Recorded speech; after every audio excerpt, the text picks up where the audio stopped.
Tama na. Ano to? Wala na namang ulam? Mahal, pangako bukas may kakainin na tayo. Sinabi mo rin yan kahapon.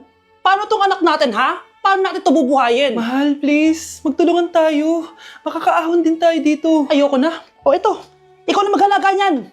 Mahal, please, wag mo naman kaming iwan. Babalik na ako sa dati kong buhay. Sa buhay na nakakakain ako na masarap. Sa buhay na nakakapag-party ako. Sa buhay na prinsesa ako. Ayoko na ng gantong buhay. Mahal, please, babawi ako. Kaya mo na yan.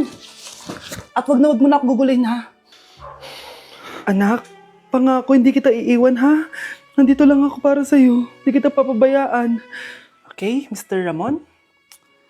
Ma'am, tanggap na po ba ako sa trabaho? Sorry sir. Based sa resume mo, hindi ka pala nakapagtapos ng college. Ang hanap po namin is college graduate.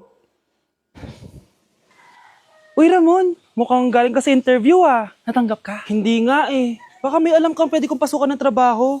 Pwede ako. Sige, sabihan kita, ha? Salamat, Susan.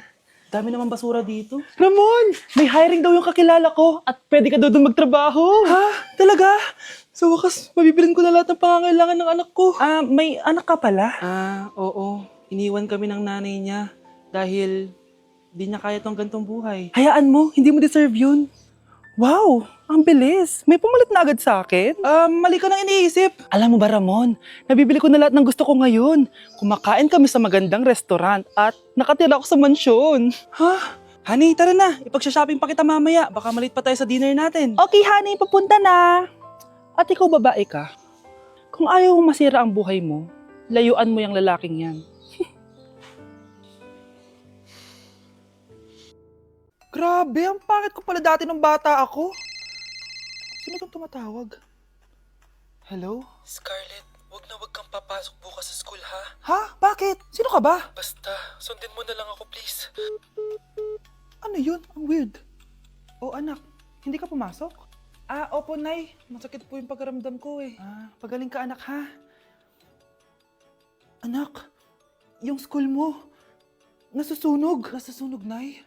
Totoo nga yung sinasabi ng caller kanina. Grabe. Buti na lang anak, hindi ka pumasok sa school ngayon. Sino na naman tumatawag na to? Hello? Sino to? Scarlett, wag kang matutulog ngayong gabi ha. Ikaw na naman? Paano mo nalalaman yung mga yan ha? Scarlett, please sundin mo na... anak, matutulog na ako ha. Ikaw din, huwag ka na magpuyat. Sige po nay, tatapusin ko lang po itong pinapanood ko. Kung hindi ako matutulog, ano namang gagawin ko buong gabi? Matutulog na lang ako. Baka niloloko lang ako ng caller na yun. Nay! Nay! Gising, Nay! Ano nangyari, anak? Binabangungot ka, Nay! Buti gising ka pa. At nagising mo ako. Sino ba talaga yung caller na yun? Sino ka ba talaga, ha? Bakit alam mo lahat ng mga masasamang mangyayari? Gusto mo ba talaga ako makilala, Scarlett? Oo! Dahil hindi ako matatahimik! Magkita tayo malapit sa puno ng mangga. Hello? May tao ba dyan? Hi, Scarlett. Ikaw ba yung caller? Gusto mo ba talagang makita kung sino ako? Oo. Ako ikaw, Scarlett. Galing ako sa future. Ikaw ako? Kailangan kong ayusin yung mga nangyaring masama. Paano? Paano nangyari yun? Basta, Scarlett, ayusin mo yung mga desisyon mo sa buhay, ha? Sige na, baka mahuli pa ako ng mga humahabol sa akin. Sandali! Sino humahabol sa'yo? Ganda nito. Sana maging successful yung pagbebenta ko ng damit noon ha. Mahal, ang dami nating ibebenta mamaya. Manifest natin na makabenta kayo, Nay, para makaahon na tayo sa kahirapan. Hindi ako makapaniwalang nabili ko na yung pangarap kong tig 200,000 na relo. Wow, ang ganda niyan, Tay. Anak, tignan mo to binili sa akin ng tatay mo. Diba ang ganda? Hala, di ba mahal yan, Nay? Mas mahal pa to sa bahay ng kapitbahay natin, no? Magbebenta ulit kami mamaya para mas marami tayong pera. Anak, binilang kita ng kotse. Gamitin mo to pag pupunta ka ng school, ha? Ha? Tay, di ko naman po kailangan ng kotse. Kaya ko naman po mag-commute. Gumastos pa tuloy kayo. Dami mo naman sinasabi, anak. Sige na, puntahan mo na sa labas. Wow!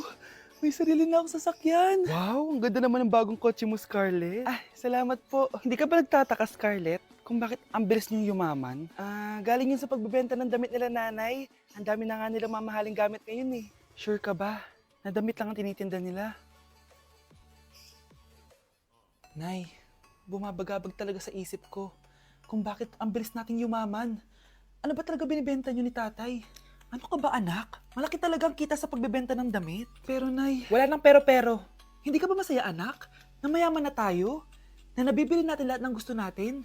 Sige na, mag-aayos pa ako ng benta ko. Mahal, nakauwi ka na ba?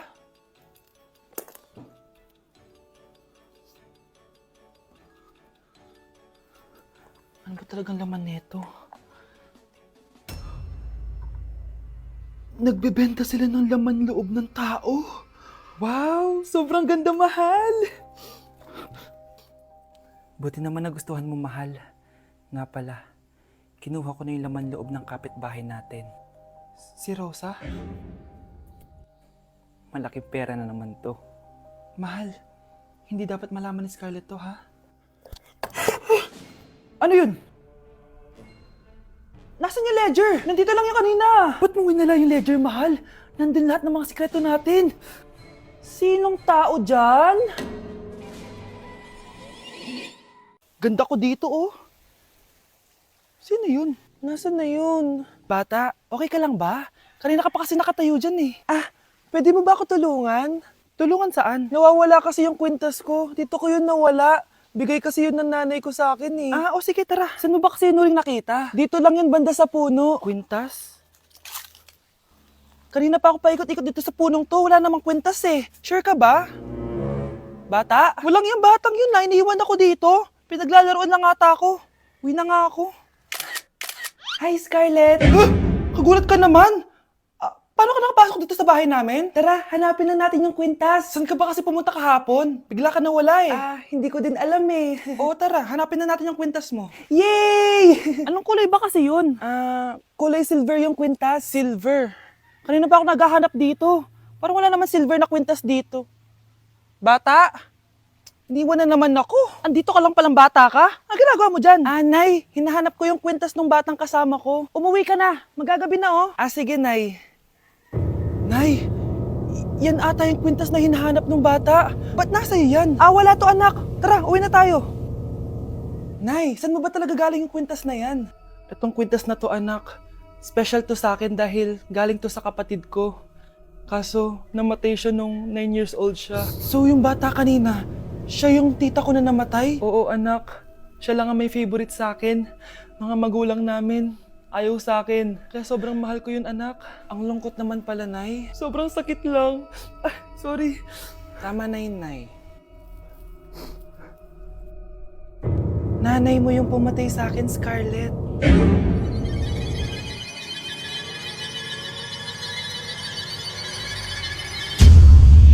Lahat ng numero sa panaginip ko, Nay.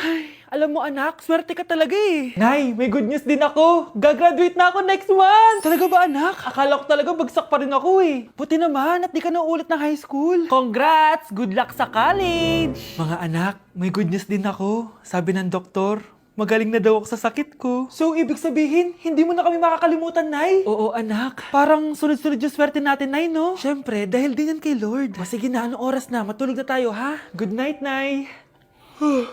Grabe, ang kalat naman. Oo, anak. Ba't kising ka pa? Nay, sobrang kalat kasi dito sa bahay. Naglinis lang ako. Anak, tigil mo yan! Masama yan! Ha? Bakit? Masama na ba maglinis, Nay? Hindi mo ba alam yung pamahiin na bawal magwalis sa gabi? Kasi pag nagwalis ka, parang tinataboy mo daw yung swerte palabas ng bahay. Ako, Nay, 2025 na. Naniniwala ka pa rin sa pamahiin? Tumatanda ka na talaga. Ay, hindi ko alam, anak. Takot lang ako na malasin ulit tayo. Sige na, Nay. Itulog mo na yan. Malapit na ako matapos dito. Matulog ka na rin, ha? Nasaan na yun? Hindi pwede mawala yun! Oo, anak, ano nangyayari? Umagang-umaga sumisigaw ka. Nay, nawawala yung lotto ticket natin. Hindi natin makiklaim yung pera. Ha? Sige anak, tutulungan kita maghanap, ha? Ay, baka nandito lang yung banda. Oo anak, ba't ka umiiyak? Ayoko na. Ginawa ko naman lahat eh, pero binagsak pa rin ako ng teacher ko. Ano? Hindi na daw ako kasama sa mga gagraduate, Nay. Lahat ng effort ko nasayang. Anak!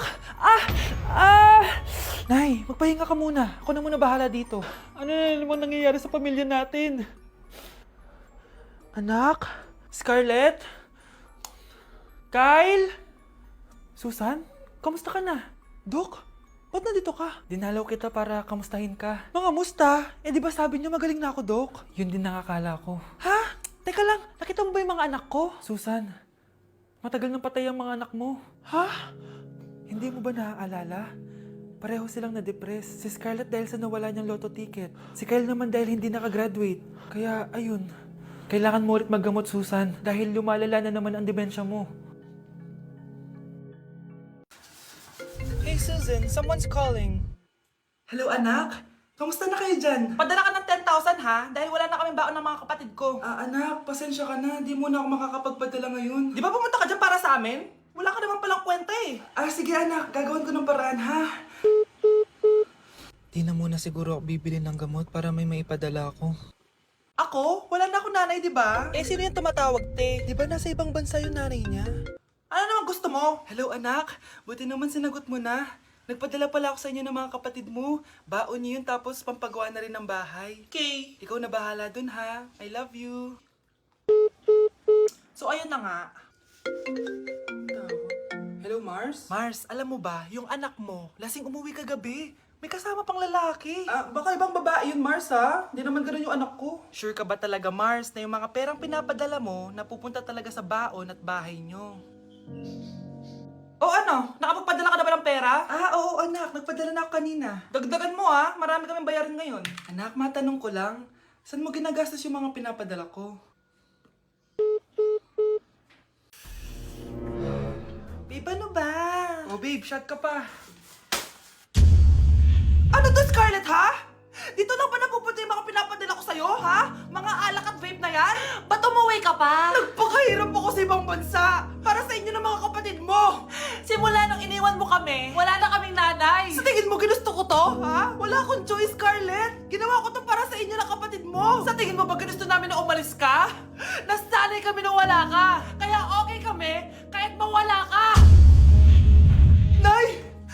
Una na kami, Scarlett, ha? Salamat po sa pagpunta. Oh, Scarlett, pinapabigay yan ng nanay mo bago siya mamatay. Ang laki nito, tita. Inipon ng nanay mo yan para sa inyo ng mga kapatid mo. Sana gamitin mo ng maayos. Kahit wala ka na, hindi mo pa rin kami pinapabayaan. Salamat, Nay. Sana yan ang makakapagpabago sa'yo, anak. Balang araw, babalikan din kita.